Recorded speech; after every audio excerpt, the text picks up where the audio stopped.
Smo v mestecu Ipoh, ki slovi po najboljši kulinariki v Maleziji, in tole je vse, kar smo pojedli v enem dnevu. Najprej na zajtrk v res lokalno restauracijo. Zamudili smo sicer njihove najbolj slavne rezance, smo pa naročili ribjo juho, flancat, toast z maslom in kokosovo marmelado in tale custard oziroma jajčno kremo. V tej restauraciji strežejo kar 3 različni ponudniki in tako lahko za zajtrk vsak poje tisto, kar mu najbolj paše. Nato smo šli na njihovo tradicionalno sladico, sojin puding z različnimi polivi, otroka pa sta jedla nek mangov žele.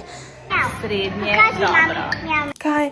A je že čas za kosilo? Mogoče pa res. Za kosilo sva si zaželela lakso, gosto kislo ribjo juho z rezanci. Mic je imel različico s kokosovim mlekom, ki je bila še posebej okusna. Zraven smo pili tole limonado slano slivo, otroka pa sta jedla čisto morsko juho z rezanci in pohančke.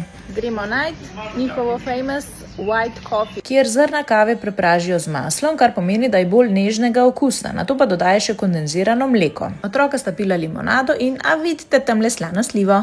In pomelo za malico.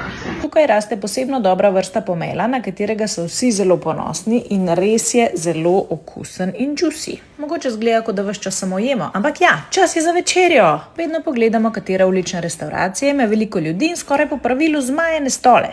Ko ne vemo, kaj naročiti, potem pogledamo na sosednje mize in rečemo, ni bi to, kar oni jejo.